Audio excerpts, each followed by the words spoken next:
Hello, and welcome to Building High Performance Cultures, a weekly series where we talk with executives from top organizations about how they've built high performance cultures and how they're leveraging their culture as competitive advantage. I'm Marty Parker, the President and CEO of Waterstone Human Capital, and my guest today is the founder and CEO of O2E Brands, Brian Scudamore. Brian, welcome to Building High Performance Cultures. Thanks for having me, Marty. We're just delighted. I'm just going to speak a little bit about Brian's background. Most people in Canada and many in the United States know who Brian is, but in case you don't, Brian's a serial entrepreneur and he's also an author, and he's always taken the road less traveled. We'll talk about that. At just 19 years old, he pioneered the industry of professional junk removal with 1-800-GOT-JUNK, turning a chore people really wanted to avoid into an exceptional customer service experience. And then he scaled that success into two more home service brands, Wow One Day Painting and Shack Shine, under the O2E Brands banner. And Brian learned the ins and outs of running his own business, of course, by being an entrepreneur. And he believes that anyone with a fire in their gut and a vision for doing something incredible with their future can do the same. And he's been a huge proponent of entrepreneurialism and culture. And he also has a very interesting philosophy. Some people wouldn't call it a philosophy, but it's called WTF, meaning willing to fail. And it stems from his belief in the power of dreaming big, taking risks, and learning from mistakes. And through franchising, he's given thousands of aspiring entrepreneurs the chance to build the life of their dreams through business ownership. And of course, in addition to building a great business, he's also built a great corporate culture at O2E Brands, an award-winning culture, in fact, with the company winning Canada's Most Admired Cultures in 2013 and again in 2017. Now, Brian, maybe we can start with the culture that's been built at O2E Brands. Perhaps you can discuss the culture that you've built there and a little bit about how you've built it. Yeah, maybe I'll start with how I got to discovering the importance of culture. Back in 1994, 5 years into my business, I had 11 employees. We were about $500,000 in revenue, small business and growing. And I realized I wasn't having fun any longer running my own business. I had these 11 people, and they say one bad apple spoils the whole bunch. I think I might have had 9 bad apples, and it was time to make a change. So I had a morning meeting. I brought everyone in, and I started with 2 words. I said, I'm sorry. I'm sorry that I've let you down, that I might not have brought on the right people or given you the love and support you've needed to be successful here in 1-800-GOT-JUNK. The only way I knew to deal with it was to start again. So I laid off my entire company. And I remember that next day, I learned a valuable lesson when I realized a company is all about people, finding the right people and treating them right. And that became the cornerstone of our culture. We would forever on, and we're not perfect, we've made mistakes, but forever on focus on finding the right people and really treating them right in our family of brands. So culture is a part of who we are. I'm proud we've won so many awards, but really when people come into our office, the junction, or when they're on a Zoom meeting with us, they feel the vibe and the energy. It's legit, and we're proud of it. It is legit. I've been inside the organization. I've done it through Zoom in more recent days.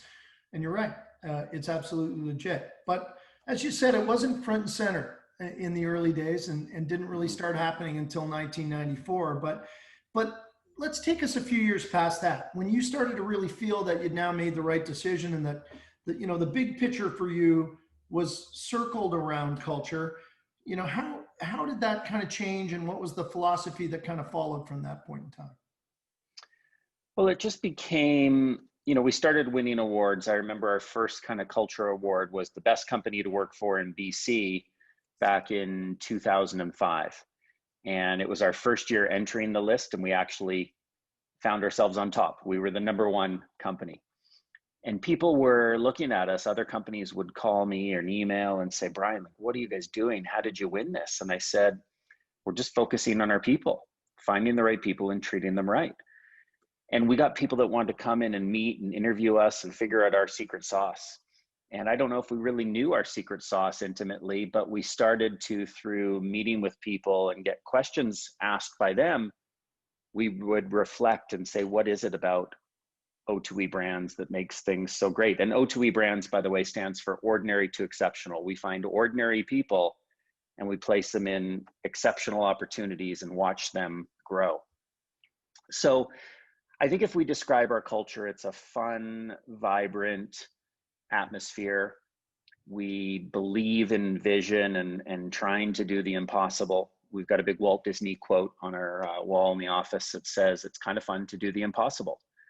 Our people are challenged by doing difficult things, dreaming big, and then, as you said, taking the road less traveled. We don't do things in a conventional way. No private offices in the company, not for myself, not for Eric Church, our president. We've got this open office environment where we do a stand-up huddle meeting every single day, which is, of course, is through Zoom today, but we'll be back to the in-person at some point, I'm sure. And there's just this mixture of amazing people, diversity of cultures and opinions and backgrounds that all come together towards making 1-800-GOT-JUNK, Wow and Day Painting and Shack Shine bigger and better together.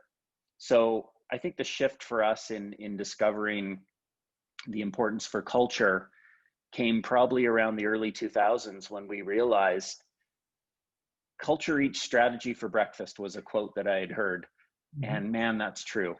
If you can focus on culture and understanding why your people want to be a part of the game you're playing, that's a big part of the platform to long-term success.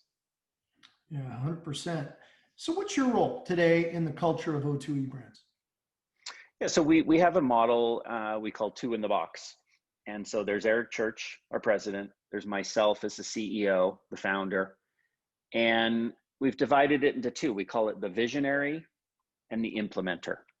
So I get to be the visionary, thinking big ideas, starting new brands, cheerleading our culture, getting PR and so on. And then Eric is the implementer. He loves executing. Okay, what's the vision? What are the plans? Let's go, go, go. Accountability, rigor, discipline, building out the team, and building out the team of our people with the care to the culture that we have in place. So while Eric and I are very different, this 2 in the box is almost a yin and yang model that works so exceptionally well together. And I get to do everything I love every single day, and Eric gets to do very different things, but the things he loves every day. Very cool. Brian, what does the role of high performance mean at O2E Brands, and how have you managed to kind of take the connection between focusing on your people and building exceptional culture and high performance within your teams? Mm-hmm. I think high performance, it makes me think of a Formula One race car, right? What is performance? It's about winning. You want to cross that finish line first. And so in our business, it's setting clear goals and objectives. It's defining for our franchise partners what's winning to them. What are their goals and dreams, whether it's buying material things or building their teams or growing an empire in the painting business or house detailing business, whatever it might be. It's understanding that performance, that those goals are different to different people. And then it's just figuring out how to turbocharge everything we do through culture, through vision, to ensure that we actually make those goals happen. Performance is something where, you mentioned a WTF, willing to fail culture. We try to empower our teams that you're going to make mistakes. It's okay, don't repeat them. Learn from every single mistake. Every failure is a gift. Find out what you can do differently next time and what we can learn so that we can perform at even higher levels as we grow.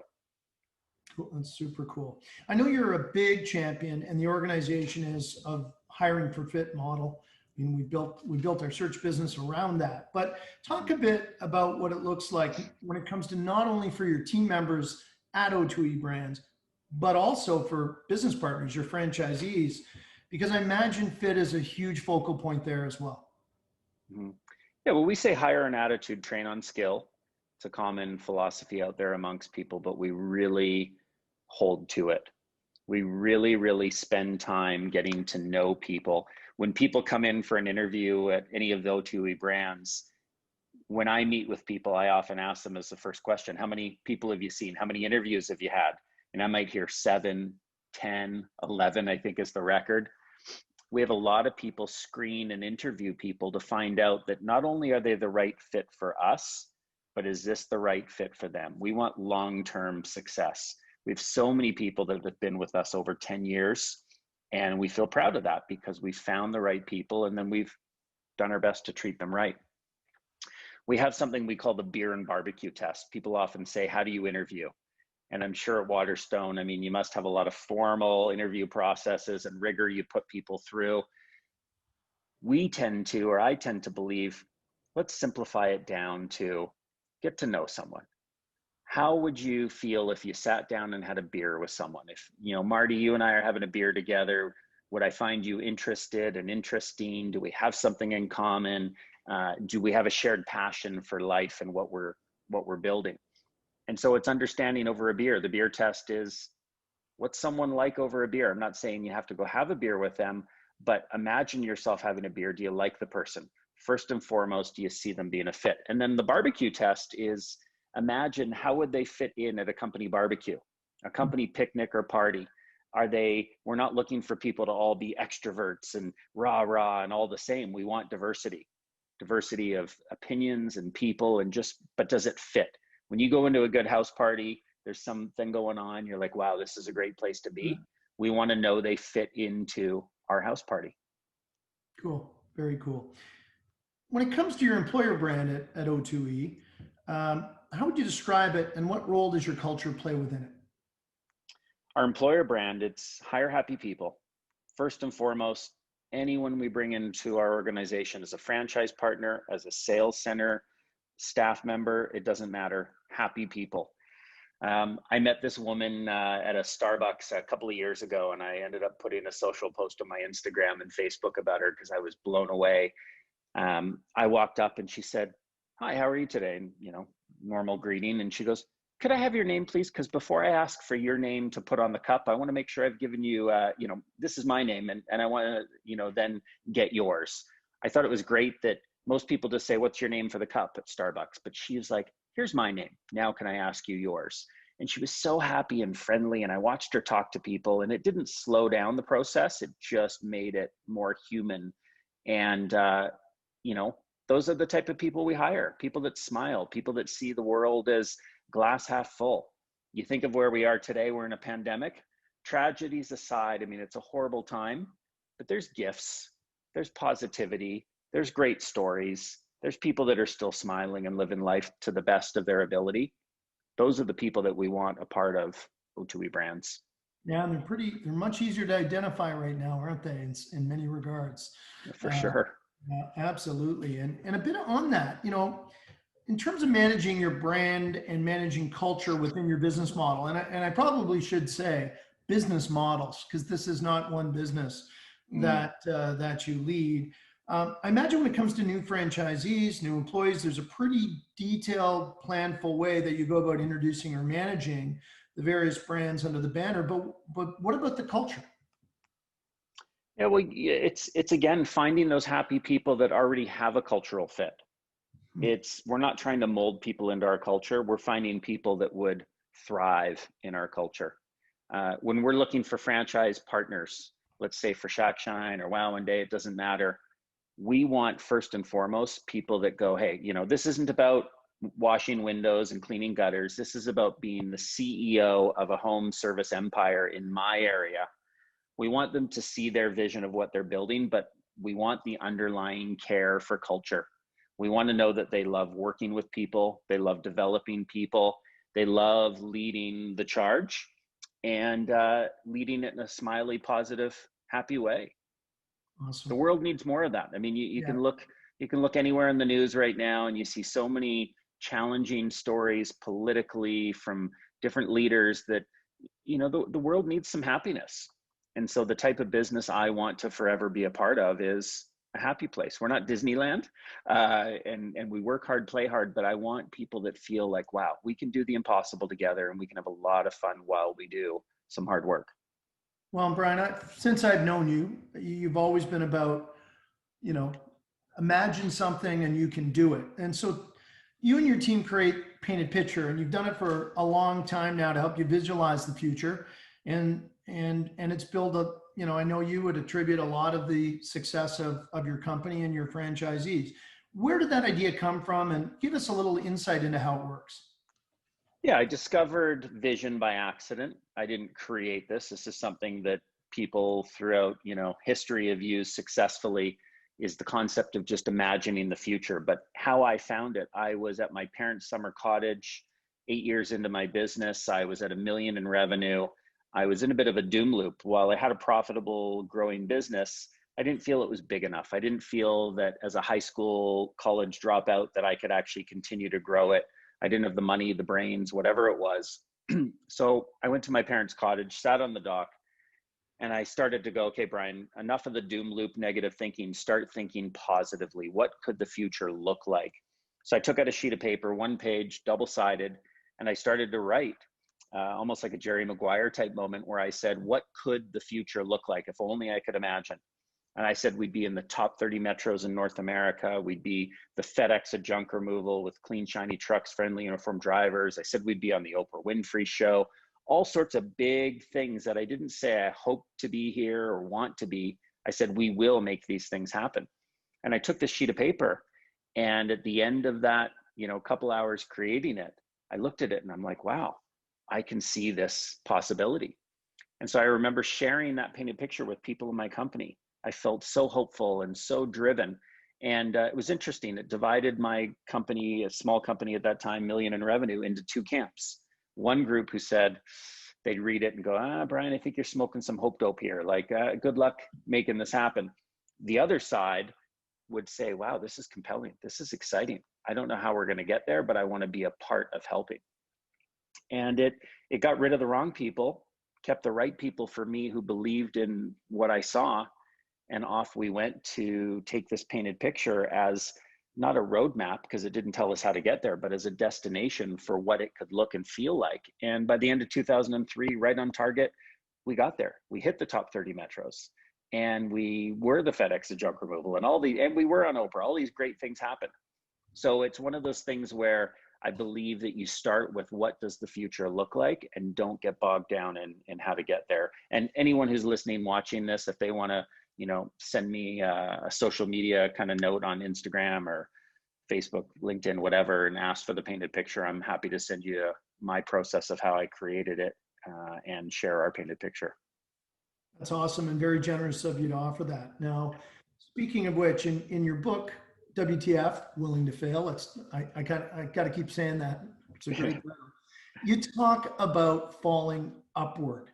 So tell us what that means, and why you think so many leaders today, and also future leaders, are really afraid of failure. Well, no one wants to get hurt, right? I think of my middle daughter, who years ago was learning to ski like my kids all do, and she comes back and she's kind of like, I just keep falling and I don't like it, and I'm getting cold and the whole bit. And I said, you're falling? That's awesome. Like, that means you're falling, you're learning and figuring out how to get back up and get better. And I said, all people in all walks of life, you fall, but you take it as a learning moment. It's not fear of the falling and getting hurt. It's embracing that and going, okay, so what would I do differently next time so that doesn't happen? And she went to ski school that next day and came back, and she's like, guess what? I fell today. And it was more of a celebration. And now she's turned out to be a great skier. And so that analogy, real life sort of anecdote is, I think people are afraid of getting hurt. They're afraid of bruising their egos. They're afraid of looking bad, making a mistake. But no, like, people often ask me, the most common question I think I get asked at the end of a podcast or an interview is, what would you do differently? What would you say to your 18-year-old self the day you started the business? I wouldn't do anything differently. I needed to make all those mistakes so that I could get to where I am today. And I will make more mistakes. I'm not done making mistakes. This is about a continual process of learning. And I can look back at things like the mistake of firing my entire team and me failing my leadership.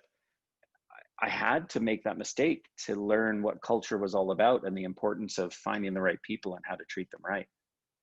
Yeah, well, super well explained, and in a great way to get more people to understand that failing, you need to have an environment of safety, psychological and otherwise, to fail. Yeah. But you talk about how to do that and the willingness to do that. And I think we have a lot to thank you for. So more related to recent times that, we've talked about, how has O2E Brands really been faring over the past 6.5, 7 months with all the changes brought about by the COVID-19 pandemic? Yeah, so let me start with personally for me, I think it's been a reminder that in failure and hard times, there's gifts. And so I've been keeping my eyes peeled to try and find those gifts. Mm-hmm. Culturally, I mean, the most powerful day I had in the pandemic was a day we do our huddle meetings now on Zoom. And at first I thought, oh, this is going to be lame. Just, how do you do it digitally? But it's turned out to actually be better. Instead of our huddle meeting room filled with all these people where you only see people's backs because everybody's looking at the stage and whoever's presenting, you now on Zoom see faces. The introverts, the people that don't want to speak up at huddle, they're typing up on the chat and filling up the chat on Zoom big time. And that is turning into a massive opportunity where they're speaking up. So there's been a lot of really good things where we've said, even after the pandemic, when we can go back to the office, we think we'll allow people to sit at their desks if they want. They can come in the room if they want. People will do it different ways. And it's that uniqueness of how people like to do things that will make things better. But if I think of myself, I certainly, we've all struggled, I'm sure. I mean, this is a global shutdown there for a while, and it's been crazy. But in looking for opportunities and understanding that some things are getting better, I was amazed at how our Wow One Day painting, which was the business hit the hardest of our brands. People didn't want people inside their homes painting for fear of if they're infected and getting the virus. But now our value prop of one day painting, Wow One Day Painting as a brand goes in and you put one person in one room, two people in a big room, and it's just a well-coordinated machine to get it all done with the same quality in a faster time frame. That value prop of Wow One Day Painting went way up because customers go, okay, so I'll leave my home for the day and you guys come in and paint it, and I'll come home at the end of the day and I know it's safe because nobody's in the house and it's sanitized and yada, yada. There's a lot of great things that have come. So I'm fortunate we're not a bar right now or a nightclub, right? Our businesses are all, we're grateful, our home services. And we're up in our numbers from last year, which is pretty incredible. And people are spending more time at home, and that's been nice. The final thing I might say is I do find, and I know we're in a Zoom meeting right now, Zoom fatigue is a real thing. It is just staring at someone when you're not really looking them in the eye and they're not looking you in the eye, and it's two-dimensional, and you just want to reach out and hug people. You want to reach out and clink a glass and cheer someone with a beer, not just be across the screen. And so look forward to that day when we can get back. I don't feel as productive in a pandemic world as I did in the office. I know many people do actually feel more empowered and productive working from home, but for me, I miss the in-person real life stuff. Hey, I'm with you. Might be our era, but I also know that based on some of the things you've talked about, this new hybrid world we're going to be in is going to make all of us more connected and productive because it's going to appeal to whatever works best for us. And you referenced that, Yeah. which I think is going to be super cool. Now, looking out into the future, what do you see as critical to aligning your people to your culture and attracting new talent in this kind of new world of high performance culture? Yeah, I might layer in there as well. And in a new world of being virtual, I have since in the pandemic been a part of hiring some people that I have yet to meet in person. We hired a new head of people of our HR people department out of Toronto that I've had Zoom calls with Heather. I have not yet met her in person. And so that's strange. So I think in this new world of meeting people, it's being extra clear on what our culture is in explaining to people up front what it is, what our expectations are, and so on.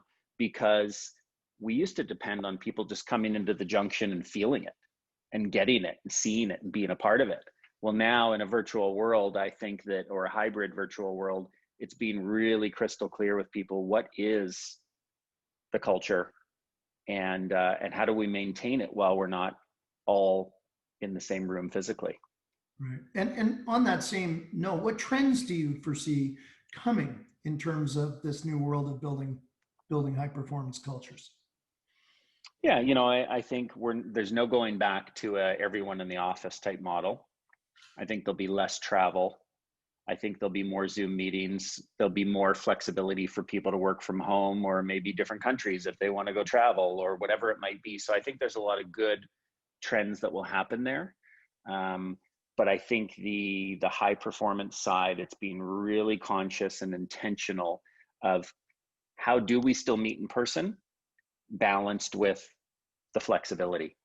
So a friend of mine, Robert Glazer, who is getting known out there as a thought leader, who's really got a virtual model that for his business, that when the pandemic hit, he said, yeah, this is how we've always done business. But something I learned from him that he's always had a part of his model that he can't do right now is they'll hire people in, all over the world, but they've got 8 sort of satellite points around the world as to where people will come together depending what virtual region they're working in, so that they can still a couple of times a year have some face-to-face. You can still break bread with people and have a beer and all that sort of stuff and get together in person. But it doesn't mean everybody's flying all over the world. It means that you've got these 8 regions. And so us being a North American wide business primarily, we do have 1-800-GOT-JUNK in Australia, but it's figuring out, is there a West Coast Vancouver hub? Is there a Toronto hub? And maybe there's somewhere in the US, Atlanta, but figuring out how we can be virtual, but still frequently enough get together in person. Last question for you, Brian, and because you've inspired so many young people, entrepreneurs, what's the one piece of advice that you'd give someone who's looking to start their own high performance journey as a leader, whether it be an entrepreneur or as a professional manager leader, but what is the advice that you would give that person? Yeah, and this probably won't surprise you, but be WTF, embrace a willing to fail culture. The way I feel I have learned as a leader is by making mistakes. It took a lot of courage for me to fire my entire company. It took a lot of empathy and compassion to admit to them it was my mistake and that I was sorry. It took a long time of reflection to figure out, how was I going to find the right people and who did they look like? And so in this world where so much is changing, I can even think of right now, Black Lives Matter movements. A lot of companies went out there and posted really hardcore on social and saying, like, we support it, this is what we're about. We chose not to post and got a lot of flack from our company, from many in our company. And I said, we're trying to understand it first. We're trying to understand how we feel and get the discussion going internally before we go out externally. And so I think as a leader, be willing to make some mistakes and get some backlash from people, and then figure out how you have to adapt and figure out how you need to learn from mistakes or intentionally think about the future and the decisions you're going to make, and be brave. Leadership is not easy. That. We all know that. Make some mistakes, but when people hear you have the vulnerability and own up to mistakes, and that here's what you've learned and you won't repeat it, I think that's all people expect from one another. Be real, be transparent. And it's an exciting opportunity. Yeah, no, I completely agree and support this entire notion of willing to fail. And what's fascinating to me is just how authentic it is, because 26 years ago, let's call it 26 years ago, you started that journey, starting with a failure and opened up to it and did it and created this WTF culture, which really, in my view, having met a number of the people, current and past, has really led to the ordinary becoming extraordinary. And that's really exceptional. And I think you've been a great role model. So for that, we thank Brian Scudamore today for being with us. Thank you. Join us next week. Thanks, Brian. You've been awesome. And join us next week for another episode of Building High Performance Cultures. And in the meantime, if you want to learn more about the topic, please go to waterstonehc.com, and may your future be bigger than your past.